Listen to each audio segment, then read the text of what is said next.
이번 시간에는 물질의 특성에 대해서 알아보겠습니다.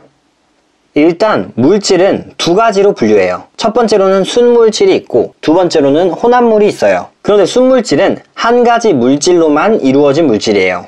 그러니 그 물질이 갖고 있는 고유한 성질을 나타낸다는 특징이 있죠. 그리고 순물질은 한 종류의 원소로만 이루어진 물질이 있고 두 종류 이상의 원소로 이루어진 물질이 있어요. 일단 한 종류의 원소로 이루어진 물질을 보면은 그림에 지금 예시로 금이 나와 있죠. 이 골드바 같은 경우는 이 금이라는 원소만으로 이루어진 물질이죠. 다른 원소가 같이 섞여 있지 않아요. 그래서 한 종류의 원소로만 이루어졌다. 그래서 예시 중에 다이아몬드도 보이죠. 다이아몬드는 탄소로만 이루어져 있는 물질이에요. 그래서 한 종류의 원소로 이루어진 물질에 포함된다. 두 번째로 두 종류 이상의 원소로 이루어진 물질을 볼게요. 지금 그림에 물이 보이는데 물은 수소랑 산소로 구성이 되어 있어요. 그래서 이 물질 자체는 두 가지의 원소로 이루어져 있지만 같은 물질로만 이 물컵이 채워져 있으므로 순물질이다. 그리고 이제 혼합물을 볼게요. 혼합물은 두 가지 이상의 순물질이 섞여 있는 물질이에요. 말 그대로 혼합된 거죠. 혼합물의 특징은 성분 물질의 성질을 그대로 가진다는 특징이 있어요. 이 성분 물질들이 막 화학 반응을 해서 바뀌지 않는다는 거죠. 섞여 있지만 성질은 유지하고 있다. 그래서 혼합물은 균일 혼합물이랑 불균일 혼합물로 나뉘는데 균일 혼합물은 성분 물질이 고르게 섞여 있는 혼합물이에요. 그래서 예시에 설탕이 아주 잘 녹아있는 설탕물이 있는데 이 설탕물은 위쪽이나 아래쪽이나 섞여 있는 정도가 다 비슷해요. 그런데 오른쪽에 불균일 혼합물을 보면은 성분 물질이 고르지 않게 섞여 있죠. 흙탕물이 예시로 나와 있는데 흙탕물은 아래쪽에 지금 흙이 많이 있죠. 그리고 위쪽에는 상대적으로 맑아요. 그래서 이런 식으로 딱 눈으로 봐도 고르지 않게 섞여 있다는 게 보이죠. 그래서 이런 차이를 갖고 있다. 다음 페이지로 넘어갈게요. 이제 물질의 특성이 나오는데 물질의 특성은 다른 물질과 구별되는 그 물질만이 나타내는 고유한 성질이다. 이 물질의 특성이라는 거는 물질이 변하지 않으면 특성도 항상 동일해요. 물질의 특성에는 색깔, 냄새, 맛 등등등이 있는데 예시를 들면서 한번 생각해 볼게요. 예를 들어서 물이 있어요. 물의 색깔은 무색이죠. 냄새도 나지 않죠. 그리고 물의 맛도 정해져 있고 끓는 점, 녹는 점, 어는 점 등이 모두 다 정해져 있어요. 그러면은 물질의 특성이 아닌 것은 무엇이냐? 예를 들어서 부피, 질량, 온도 이런 것들이 있어요. 부피랑 질량 같은 경우는 물을 얼만큼 따르냐에 따라서 달라지겠죠. 그리고 온도는 그 물이 처한 상황에 따라서 달라지겠죠. 그래서 계속 바뀌는 것들은 물질의 특성에 해당하지 않고 바뀌지 않는 것은 물질의 특성에 해당한다. 그럼 이 물질의 특성은 어떤 특징이 있는지 밑에서 알아볼게요. 일단 당연히 물질의 종류에 따라서 특성이 달라지겠죠. 그래서 이런 특성 차이를 통해서 물질의 종류를 구별할 수 있다. 그리고 아까 말씀드렸듯이 같은 물질인 경우 물질의 양에 관계없이 항상 일정하다. 그리고 이제 순물질은 물질의 특성이 항상 일정하지만 혼합물 같은 경우는 성분 물질의 혼합 비율에 따라서 달라진다 라고 나오죠. 이게 무슨 말인지 설명드릴게요. 예를 들어서 소금이 0.1% 들어가 있는 소금물이 있고 소금이 10% 들어가 있는 소금물이 있어요. 그러면 당연히 물질의 특성이 달라지겠죠. 0.1%의 소금물이 훨씬 더 싱거울 거고 10% 소금물은 짜겠죠. 그리고 이따가 배우겠지만 끓는 점도 이 10% 소금물이 더 높아요. 그래서 이렇게 혼합 비율에 따라서 특성이 달라질 수 있다. 그리고 마지막으로 물질의 특성을 이용해서 혼합물과 순물질을 분리할 수 있다. 이것도 예시를 들면 바로 이해할 수 있을 텐데 예를 들어서 소금물이 있어요. 근데 그 소금물을 증발시키면 물만 증발되고 소금만 남겠죠. 그래서 이거는 물은 증발되는데 소금은 증발되지 않는다는 특성을 이용해서 순물질을 분리한 거죠. 그래서 이런 식으로 알아주면 된다. 다음 페이지로 넘어갈게요. 이제 순물질과 혼합물의 구별에 대해서 볼게요. 순물질은 끓는 점하고 녹는 점, 어는 점이 일정한데 혼합물은 일정하지 않다. 이런 내용이 나오는데 밑에 표를 보면서 한번 알아볼게요. 또 이제 예시로 소금물이 나오는데 가열곡선과 냉각곡선이 있어요. 일단 가열곡선의 그래프를 먼저 봐볼게요. 일반적인 물의 경우 100도씨가 되면은 끓는 점이어서 온도가 변하지 않고 계속 상태 변화가 일어나는데요. 소금물의 경우에는 100도씨보다 더 높은 온도에서 끓기 시작해서 끓는 동안에도 온도가 계속 높아진다는 특징이 있어요. 그럼 이 100도씨보다 높은 온도에서 끓는 이유가 무엇이냐? 물이 끓는 것을 소금이 방해하는 거죠. 그리고 끓는 동안 온도가 계속 높아지는 이유는 물이 끓으면은 액체가 기체가 되는 기화가 일어나겠죠. 그러면은 소금물 안에 있는 물의 양이 줄어들어요. 그래서 소금물의 농도가 높아지겠죠. 그러면 더 높은 온도에서 끓여야 되기 때문에 계속해서 온도가 올라가는 거예요. 그래서 밑에 생활 속 현상에 대해서 보면은 달걀을 삶을 때 물에 소금을 넣는 경우가 있어요. 그 이유가 무엇이냐면 더 높은 온도에서 끓이기 위함이에요. 높은 온도에서 끓여서 더 빨리 익히고 싶어서 그러겠죠. 그리고 밑에 국수를 삶을 때 물에 소금을 넣으면 면발이 더 쫄깃쫄깃해진다. 이 이유는 무엇이냐면 높은 온도에서 더 빠르게 끓이니까 면이 불지 않겠죠. 그래서 쫄깃쫄깃한 맛이 날 수 있다. 그리고 이제 다음으로 오른쪽에 냉각 곡선 그래프를 볼게요. 마찬가지로 물은 0도씨에서 얼기 시작하고 그 온도가 계속해서 유지가 되고 있어요.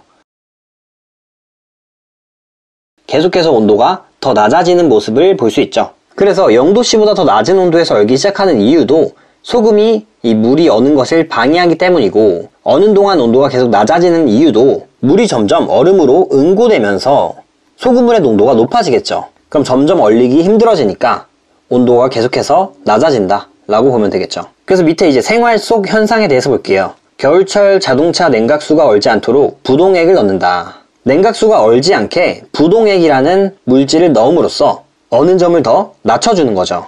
그리고 겨울철 눈이 쌓인 도로 위에 염화칼슘을 뿌려서 도로가 어는 것을 방지하는 것도 어는 점을 낮춰주는 역할을 한다. 다음 페이지로 넘어갈게요.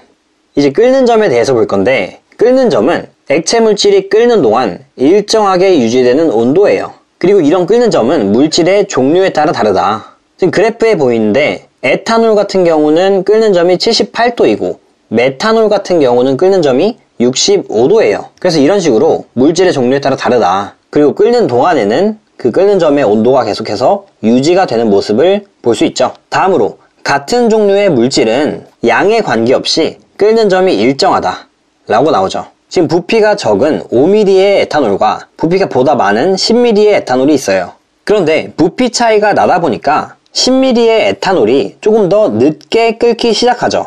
그렇지만 양이 다르더라도 이 둘의 끓는 점은 78도로 일정하다 라는 것을 볼 수 있죠. 그리고 추가적으로 끓는 점과 압력의 관계에 대해서 볼게요. 외부 압력과 끓는 점은 바로 비례하다는 건데요. 그러니까 외부 압력이 높아지면 끓는 점도 높아진다는 거예요. 그리고 반대로 외부 압력이 낮아지면 끓는 점도 낮아지겠죠. 그래서 압력솥의 예시를 한번 생각해 볼게요. 압력솥은 그 솥의 부피는 일정한데 온도가 계속 올라가서 압력이 계속해서 높아져요. 그래서 외부 압력이 높아짐으로 인해서 끓는 점이 높아지고 더 높은 온도에서 끓이게 되니까 더 빨리 익힐 수 있다. 이러한 장점이 있는 거죠. 그리고 외부 압력이 낮아져서 끓는 점이 낮아지는 예시로는 높은 산에서 밥을 짓는 예시가 있어요. 높은 산에 올라가면 기압이 낮아져요. 그래서 압력이 낮아지는데 이런 공간에서 밥을 짓게 되면 외부 압력이 낮아져서 끓는 점도 낮아져요. 그러니까 밥을 잘 익히더라도 밥이 설익을 수 있다는 거죠. 예시에 대해서 알아봤고 다음 페이지로 넘어갈게요. 이제 녹는 점과 어는 점이 나오죠.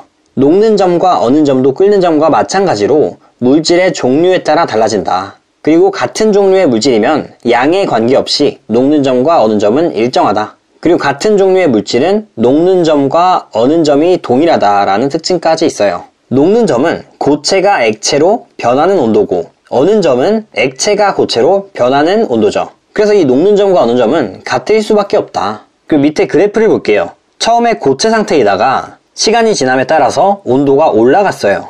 그래서 녹는 점 때 일정하게 온도가 유지되면서 고체와 액체가 공존하는 상태였다가 고체가 다 녹고 나면 이제 모두 액체인 상태가 돼요. 그러다가 다시 온도가 내려가기 시작하죠.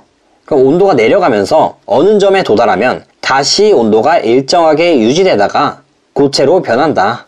그리고 이때 조금 주의 깊게 봐줘야 될 거는 이 녹는 점과 어는 점에서 온도가 일정하게 유지된다는 것이죠. 녹는 점에서는 외부에서 열을 계속 가해줘도 그 가해준 열이 고체를 액체로 바꾸는 데 사용이 돼요. 그래서 열이 상태 변화에 사용이 되니까 온도가 계속해서 높아질 수가 없는 거죠. 그리고 어느 점에서도 온도를 계속 낮추려고 해도 액체가 고체로 변하는 과정에서 열을 계속 주위로 방출해요. 그래서 온도가 낮아지는 것을 막아주는 거예요. 그래서 온도가 일정하게 유지된다.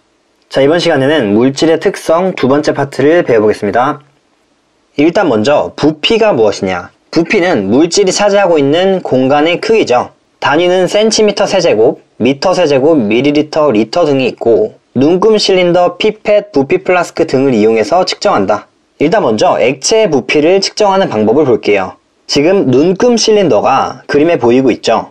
이 눈금 실린더를 평평한 곳에 두고 부피를 측정하는 눈의 높이를 액체의 표면과 수평이 되게 만들어줍니다. 그리고 이제 읽어주면 되는데 지금 30mm로부터 2칸 더 띄어져 있어요. 그러면 이제 32mm가 되는 거죠. 그리고 두 번째로 모양이 불규칙한 고체의 부피를 측정해 볼 건데 일단 눈금 실린더를 준비해 놓고 거기다가 액체를 넣어놔요. 그런데 그 액체가 부피를 측정할 고체를 녹이면 안 되겠죠. 그래서 고체를 녹이지 않는 액체를 준비하고 고체 물질을 실이나 철사에 매달아서 액체에 담궈주는 거죠. 그러면 그 액체의 늘어난 부피가 바로 고체의 부피가 되겠죠. 그리고 추가적으로 왜 왼쪽에선 실을 쓰고 오른쪽에는 철사를 쓰냐에 대해서 알아볼 건데 이 고체 물질이 물에 뜨는 물질일 수도 있어요. 그러니까 물에 뜨는 물질의 경우에는 철사를 이용해서 물 안으로 들어가게 만들어주는 거죠. 그리고 다음으로 질량을 볼게요. 질량은 장소나 상태에 따라서 변하지 않는 물질의 고유한 양이다. 단위는 미리그램, 그램, 킬로그램 등이 있고 전자저울, 윗접시 저울 등을 이용해서 측정한다. 다음 페이지로 넘어갈게요. 이제 밀도가 나와요. 밀도는 단위 부피당 질량이라는 건데 식으로 나타내면 부피분의 질량이에요. 그래서 옆에 지금 단위가 3가지가 나오는데 두 번째 단위를 이용해서 한번 생각해 볼게요. 일단 부피의 단위를 밀리리터로 하고 질량의 단위를 그램으로 한다면 밀도는 단위 부피당 질량이니까 1mm의 질량이 몇 그램 있냐 이거를 물어보는 거예요. 예를 들어서 질량이 20이고 부피가 2라면 밀도는 10g/ml가 되겠죠. 그래서 1mm에 10g이 들어있다 라는 거를 알려주는 게 바로 밀도인 거죠. 밀도는 물질의 종류에 따라 다르고 같은 물질인 경우 밀도는 양에 관계없이 일정하다. 밀도는 고유한 값이에요. 그래서 변하지 않는다. 밀도가 작은 물질은 위로 뜨고 밀도가 큰 물질은 아래로 가라앉는다. 그래서 오른쪽 그림을 보면은 제일 밀도가 큰 돌이 가장 아래에 있고 제일 밀도가 낮은 나무가 가장 위에 떠 있는 모습을 볼 수 있죠. 그리고 예시를 한번 생각해 볼게요. 예를 들어서 헬륨 풍선이 있어요. 이 헬륨 풍선은 공기 중에서 가만히 놔두면 위로 올라가 버리죠. 그 이유가 무엇이냐? 일반적인 공기에 비해서 헬륨이 밀도가 작기 때문에 위로 올라가는 거죠. 그리고 또 다른 예시로 구명조끼가 있어요. 수영장 물이나 바닷물보다 밀도가 작기 때문에 구명조끼를 입고 있으면 위로 뜨는 거죠. 그리고 이제 밑에 보면 일반적으로 같은 물질일 때 밀도는 고체가 가장 크고 그 다음이 액체고 그 다음이 기체다. 고체가 가장 밀도가 큰 게 일반적이에요. 물의 경우는 달라요. 물은 액체가 밀도가 가장 크고 그 다음에 고체, 그 다음에 기체예요. 일반적으로는 고체가 가장 밀도가 커서 가라앉는 게 정상인데 물 같은 경우는 얼음이 물 위에 뜨죠. 그 이유가 바로 얼음이 밀도가 더 작기 때문에 위로 뜨는 거다. 그리고 다음으로 기체의 밀도를 나타낼 땐 온도와 압력을 함께 표시한다 라는 말이 있어요. 이게 왜 그런지 한번 설명해 볼게요. 밀도는 아까 전에 봤듯이 부피분의 질량이죠. 질량은 고유한 값이기 때문에 변하지 않아요. 그런데 부피는 상황에 따라서 변하죠. 온도가 높아지면 부피는 어떻게 될까요? 부피는 증가하겠죠. 그리고 압력이 높아지면 부피는 작아져요. 그래서 온도랑 압력을 표시를 해줘야지 그 상황에 맞는 밀도를 확실하게 알 수 있는 거죠. 그래서 밀도에서 부피는 변하고 질량은 변하지 않으니까 부피에 영향을 주는 온도와 압력을 제대로 표시해줘야지 정확하겠죠. 다음 페이지로 넘어갈게요. 이제 용해에 대해서 볼게요. 용해는 한 물질이 다른 물질에 녹아서 고르게 섞이는 현상이다 라고 나와있죠. 용해는 용질과 용매가 만나서 용액이 되는 과정이에요. 예시를 들어서 간단하게 알려드리면 용질은 녹아 들어가는 물질이라서 소금물에서 소금을 생각하면 되고 용매는 녹이는 물질이에요. 그러니까 물을 생각하면 되고 이 소금과 물이 섞이는 과정이 바로 용해고 소금과 물이 섞여서 용액이 됐다면 그거는 바로 소금물이겠죠. 그래서 이런 식으로 용어를 정리해주면 될 것 같아요. 그리고 이제 용해도를 볼게요. 용해도는 어떤 온도에서 용매 100g에 최대로 녹을 수 있는 용질의 그램수다. 그리고 일정한 온도에서 같은 용매에 대한 용해도는 물질의 종류에 따라서 다르겠죠. 다른 물질이 들어가면은 녹는 정도가 달라지겠죠. 그래서 용해도는 용매와 용질의 종류, 온도에 따라서 달라진다. 이제 고체의 용해도에 대해서 볼게요. 일반적으로 온도가 높을수록 더 잘 녹죠. 그리고 압력의 영향은 거의 받지 않는다. 이제 왼쪽 아래 그래프를 보면은 용해도 곡선이 나오고 있어요. 온도가 높아짐에 따라서 용해도가 달라지는 모습을 그래프로 보여주고 있죠. 그리고 오른쪽 개념을 볼게요. 용해도 곡선상의 점은 그 온도에서의 포화 용액이라는 것을 의미한다. 일단 포화 용액이 무슨 말인지 알려드릴게요. 포화 용액은 용질이 용액에 최대로 녹아있는 상태예요. 그리고 반대로 불포화 용액도 있어요. 불포화 용액은 용액이 용질을 더 녹일 수 있는 거죠. 그래서 어쨌든 용해도 곡선상의 점이 그 온도에서의 포화 용액임을 뜻한다고 했어요. 이걸 왼쪽 그래프에서 볼게요. 이 초록색 질산 나트륨을 주목을 할 건데 온도가 40도일 때 이 곡선상의 점이 여기 있죠. 그래서 이때의 용해도는 대충 105 정도 돼요.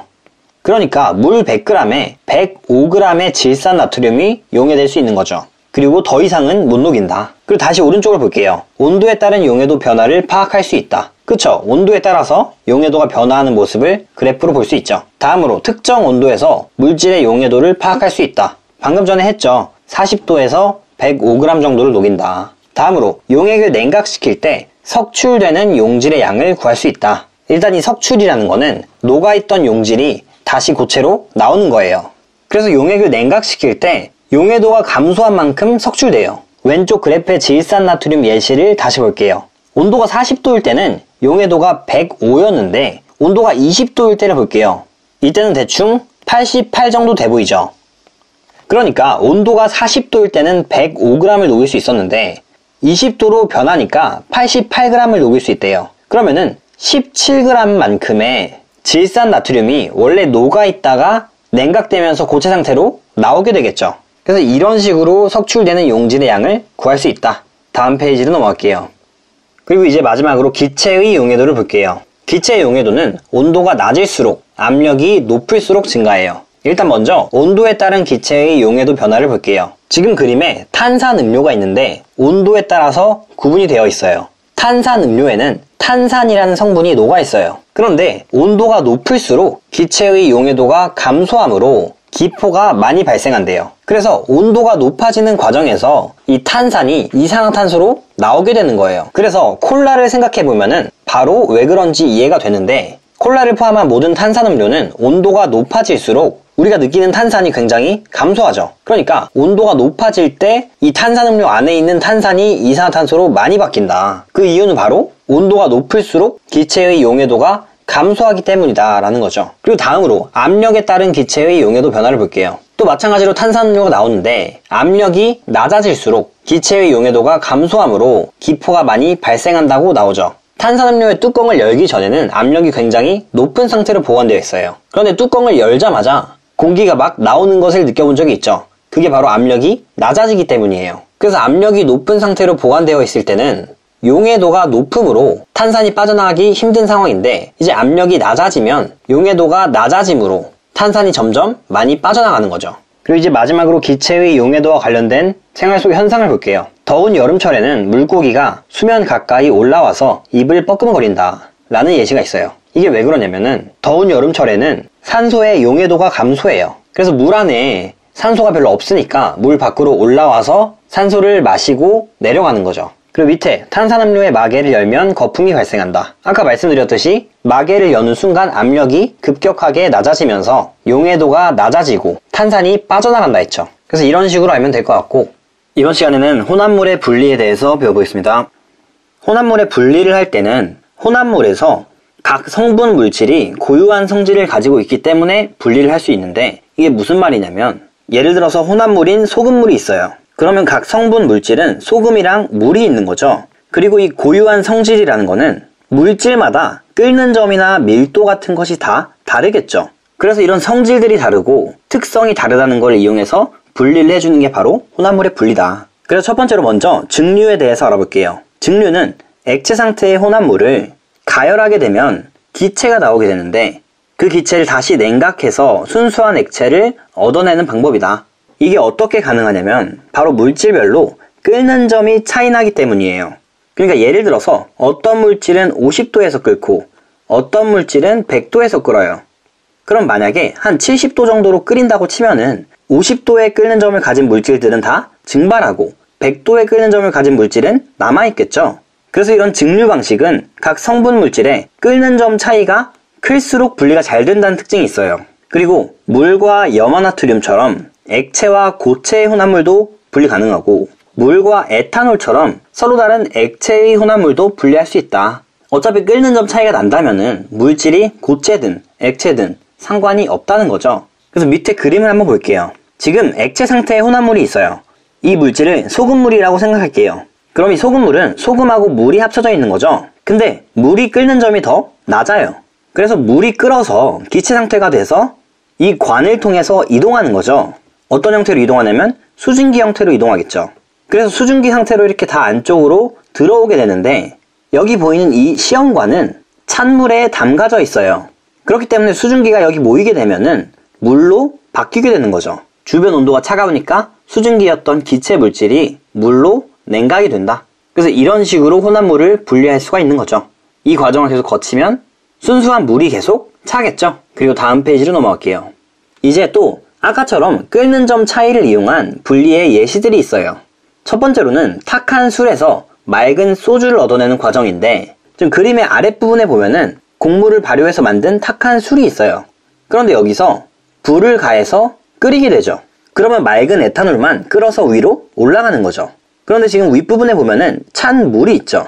맑은 에탄올을 다시 차갑게 만들어서 액체 상태로 바꿔줘요. 그래서 밑으로 떨어지게 되고 그거를 지금 컵에 이동시키는 모습이 나와 있는 거죠. 그래서 결국 맑은 에탄올만 나오게 된다. 그래서 맑은 소주를 마실 수 있다. 그리고 다음으로는 물과 에탄올 혼합물을 끓여서 분리시키는 거예요. 일단 에탄올에 끓는 점은 78도이고 물에 끓는 점은 100도예요. 그래서 물과 에탄올이 같이 있는 용액을 점차적으로 온도를 올리고 있어요. 그리고 78도가 약간 넘을 때부터 에탄올이 주로 끓어 나오기 시작해요. 근데 왜 78도가 약간 넘을 때부터 끓어 나오냐면 물이 같이 혼합되어 있으니까 에탄올이 끓는 거를 조금 방해해요. 그래서 약간 높은 온도부터 점차적으로 끓어 나오기 시작한다. 그리고 추가적으로 주로 에탄올이 나온다 했죠? 그러면은 여기에는 약간의 물도 포함돼서 나와요.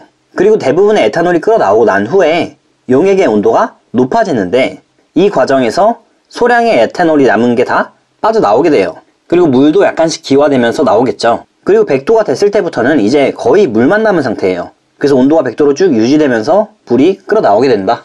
그리고 아까 언급했듯이 에탄올이 끓어 나올 때도 계속 물이 조금씩 기화되면서 나오기 때문에 이런 분리 과정을 몇 번 더 거쳐주면은 더 정제된 에탄올이 나오겠죠. 그리고 다음 원유의 분리를 볼게요. 원유의 분리도 마찬가지로 끓는 점 차이를 이용해서 분리해주는 거예요. 찌꺼기들은 제일 밑에 다 가라앉아서 아스팔트로 이용을 하고 그 위로는 쭉 온도에 따라서 증류가 되는 모습을 볼 수 있죠. 그래서 온도에 따라 분리된 연료들을 다 상황에 맞게 잘 이용한다. 그래서 위로 갈수록 온도가 낮고 끓는 점도 낮겠죠. 그리고 밑으로 갈수록 온도도 높아지고 끓는 점도 높아지겠죠. 다음으로 바닷물에서 식수 얻기가 있어요. 이것도 이제 맑은 소주 얻는 거랑 거의 비슷한데 바닷물을 끓이게 되고 수증기가 올라가서 위에 물방울로 다시 맺히게 되고 이게 쭉쭉 떨어지면은 순수한 물을 얻어낼 수 있다. 다음 페이지로 넘어갈게요. 이제 밀도 차이를 이용한 분리를 볼게요. 일단 고체 혼합물 두 개를 분리할 때를 먼저 볼게요. 액체를 이용해서 분리를 하는데 두 물질을 모두 녹이지 않고 밀도가 중간 정도인 액체에 넣어서 분리한다. 지금 보면은 액체 안에다가 밀도가 작은 물질과 밀도가 높은 물질을 같이 넣어놨죠. 그래서 이렇게 분리가 잘 되는 모습이 보인다. 그런데 액체는 꼭 이 A 물질과 B 물질을 녹이면 안 되죠. 그리고 밀도는 A와 B의 중간 정도여야 된다. 그래서 예시를 한번 봐보면은 좋은 벽실을 고를 때 소금물에 쭉정이랑 좋은 벽실을 같이 넣으면은 쭉정이들은 밀도가 낮아서 위로 올라오고 좋은 벽실만 밑으로 가라앉게 된다. 그리고 신선한 달걀을 고를 때 소금물에서 신선한 달걀은 가라앉고 오래된 달걀은 위로 뜨게 돼요. 이게 왜 그러냐면 오래된 달걀은 시간이 지남에 따라서 안에 있는 수분이 빠져요. 그리고 공기가 많아져요.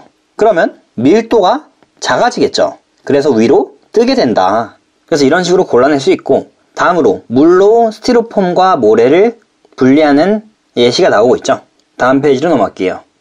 또 밀도 차이를 이용한 분리를 볼게요. 이번에는 액체 혼합물을 분리하는 거예요. 분리를 위해서는 서로 섞이지 않아야겠죠. 물과 기름처럼 섞이지 않는 물체가 있어야 된다. 그리고 밀도가 다른 액체 혼합물을 분별 깔때기를 이용해서 분리할 수 있다 라고 나와 있죠. 그림을 보면 지금 분별 깔때기에다가 밀도가 큰 물질하고 작은 물질이 있을 때 위에 마개를 열어줘요. 마개를 열지 않으면 잘 내려가지 않을 수 있어서 마개를 여는 거예요. 왜냐면 마개를 열게 되면은 위에서 공기의 압력이 눌러주기 때문이죠. 그게 바로 대기압이에요. 대기압이 아래로 눌러주기 때문에 마개를 열고 꼭지를 열어주면 바로 이 물질들이 밑으로 내려오겠죠. 그리고 오른쪽에 혼합물의 양이 적은 경우에는 위의 그림처럼 스포이트를 이용해서 밀도가 작은 물질을 빼낼 수 있다. 그래서 액체 혼합물 분리의 예시가 지금 밑에 있는데, 물과 식용유를 섞고 기다리면 위층에 식용유가 뜨고 아래층으로 물이 가라앉는다. 그리고 물과 에테르를 두면 물이 가라앉고 에테르가 올라온다. 이런 식으로 섞이지 않는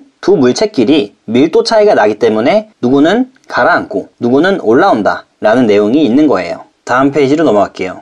그리고 밀도차를 이용한 분리의 예시들이 나와 있죠. 첫 번째로는 사금 채취하기. 사금은 말 그대로 금이에요. 그릇에다가 모래랑 사금을 같이 두고 물속에서 흔들게 되면 모래는 가벼워서 날아가고 사금은 중앙에 남아있다. 이런 식으로 분리를 할 수 있는 거죠. 그리고 원심 분리기로 혈액 분리하기. 혈액을 원심 분리기에 넣고 회전을 막 시키면 밀도가 큰 혈구가 아래로 가라앉는다. 회전을 하는 이유는 밀도차를 이용한 분리를 조금 더 가속화하기 위해서예요. 그리고 바다에 유출된 기름을 제거하기. 기름은 물보다 가벼워서 위로 뜨게 되죠. 그럼 위로 뜬 기름을 흡착포를 이용해서 제거해 줄 수 있다. 다음으로 키질로 곡물 분리하기. 불순물이 섞인 곡물을 키에 넣고 지금 이 그림에 보이는 물체죠. 위아래로 흔들어주면 쭉정이는 날아가게 된다. 그리고 돌은 키의 안쪽에 남고 곡물만 따로 분리가 된다. 그리고 톱밥과 모래 분리하기. 물에다가 모래랑 톱밥을 넣어서 분리하는 모습이 나오고 있고, 마지막으로는 종류가 다른 플라스틱 2개를 물에다가 넣어서 밀도 차이로 분리하고 있다.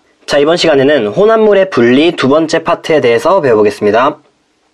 일단 먼저 용해도 차를 이용해서 분리하는 재결정에 대해서 알아보겠습니다. 재결정이 무엇이냐면 불순물이 섞여있는 고체 물질을 용매에 녹여서 용액의 온도를 낮추거나 용매를 증발시켜서 순수한 고체 물질만 남기는 방법이에요.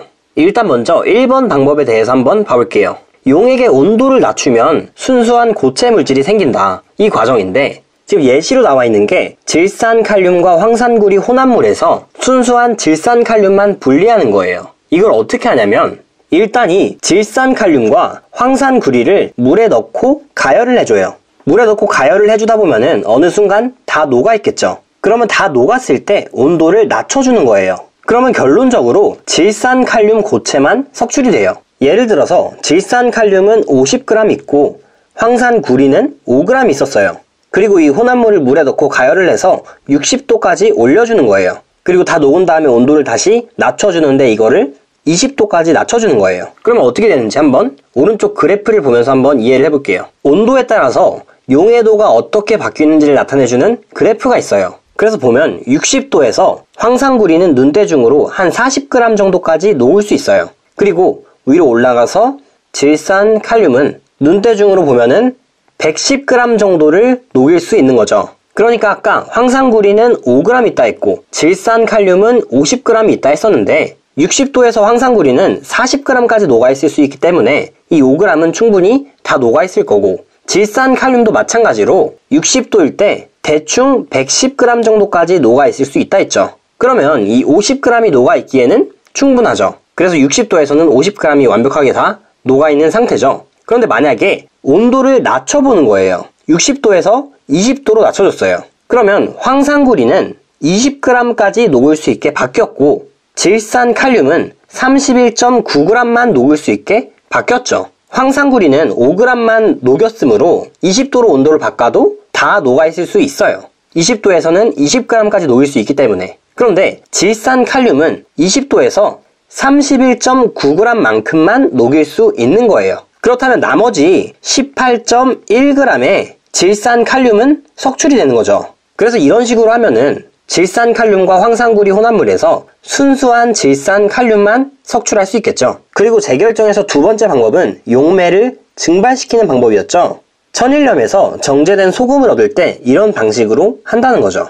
불순물이 섞인 천일염을 일단 먼저 불순물을 제거해 준 다음에 거른 용액을 증발시키면 소금이 결정으로 석출이 된다. 그러니까 소금물에서 물은 다 날아가고 소금만 남게 되는 거죠. 그래서 이런 식으로 용매를 증발시켜서 고체 물질을 얻을 수 있다. 다음 페이지로 넘어갈게요.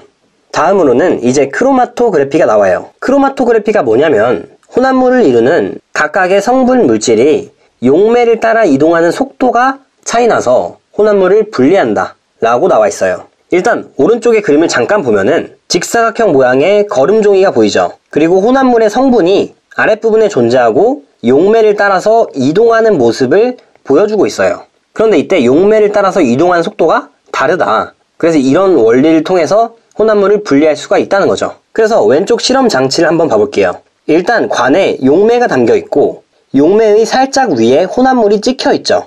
그리고 맨 위에는 고무마개가 있는데 이 고무마개는 용매가 증발하는 것을 방지하기 위해서 끼는 거예요. 그리고 이 혼합물은 실험을 할 때 수성 사인펜으로 많이 하는데 수성 사인펜을 작게 여러 번 찍어주는 거예요. 한 번에 꾹 누르면은 실험의 정확도가 떨어져서 작게 여러 번 찍어줘야 된다는 거고, 또 용매에 잠기면 안 돼요. 그리고 용매는 혼합물을 녹이는 물질이어야 돼요. 녹이는 물질이 무슨 뜻인지 모를 수 있는데 간단한 예로 물과 기름은 섞이지 않죠. 그럼 그런 둘을 보고서 서로 녹지 않는다고 말을 해요.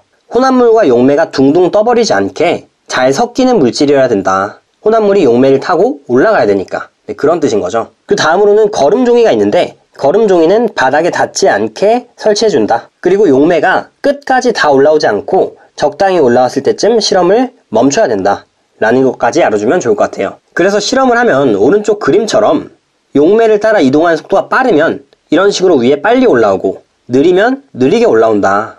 그럼 반대로 거름종이에 대한 흡착력은 누가 좋은지도 알아야 돼요. 이동 속도가 빠른 물질은 용매를 잘 따라 이동한 애예요. 그러면 거름종이에 붙어 있으려고 하는 능력은 좀 떨어지는 애겠죠. 그래서 이동 속도가 빠르면 거름종이에 대한 흡착력은 느리다. 그리고 반대로 이동 속도가 느리면 거름종이에 더 붙어 있고 싶어 하기 때문에 속도가 느린 거죠. 그래서 흡착력이 더 강하다 라는 것까지 알아주면 좋을 것 같아요. 그럼 이제 밑으로 넘어와서 크로마토그래피의 특징이 무엇이 있냐? 용매의 종류에 따라서 분리되는 성분 물질의 수 또는 이동한 거리가 달라진다. 그쵸? 용매를 따라서 이동하는 속도이기 때문에 용매의 종류가 달라지면 다 달라질 수 있다. 그리고 분리 방법이 되게 간단하다. 실험 장치도 되게 간단하죠. 그리고 분리하는 데 걸리는 시간이 짧다 라는 특징이 있어요. 그리고 매우 적은 양의 혼합물도 잘 분리할 수 있다. 또 성질이 비슷하거나 복잡한 혼합물도 한 번에 분리할 수 있다 라는 특징이 보이죠. 다음 페이지로 넘어갈게요. 그럼 이제 크로마토그래피의 결과를 분석하는 방법을 알아볼게요. 지금 A, B, C, D, E 5번의 실험을 하였죠. 먼저 B부터 보면 B의 아랫부분에 점이 찍혀 있었는데 여기에 크로마토그래피를 적용해 보니까 빨간색과 노란색 정도로 보이는 색으로 두 개로 분리가 됐죠. 이 두 개의 색이 용매를 따라 이동하는 속도가 다르기 때문에 분리가 된 거예요. 그런데 A와 C와 E를 보면 분리가 되지 않아 있어요. 그래서 A와 C와 E는 순물질일 수 있다는 것을 알 수 있죠. 그런데 순물질일 수 있다는 거는 혼합물일 수도 있다는 거죠. 분리가 좀 덜 됐을 수도 있고 다른 변수들이 있기 때문에 순물질이라고 확실하게 말은 못하는 거예요. 그런데 B와 D를 보면 확실하게 분리가 된 모습이 보이죠. 그래서 B와 D는 혼합물이다. 최소 두 개의 색소가 섞여 있는 모습이죠. 그리고 B는 A의 성분과 C의 성분 두 개를 가지고 있어요. 그래서 성분 AC를 포함한다. 그리고 D는 C의 성분과 E의 성분을 가지고 있어요. 그래서 성분 CE를 포함한다. 마지막으로 용매를 따라 이동하는 속도는 눈에 보이는 대로 제일 높은 곳에 있는 C가 가장 빠르고 그 다음은 A고 그 다음은 E라는 거를 알 수 있죠. 그래서 이런 식으로 분석을 하면 된다. 마지막으로 크로마토그래피가 사용되는 예시를 볼게요. 운동선수들이 도핑 테스트를 할 때, 잎의 색소를 분리할 때, 식품에 들어있는 농약을 검출할 때, 단백질 성분을 검출할 때, 의약품 성분을 분리할 때, 이럴 때 사용을 한다. 그래서 오늘 수업은 여기까지고 영상이 유익하셨다면 구독 눌러주시고 좋아요 눌러주시면 감사하겠습니다.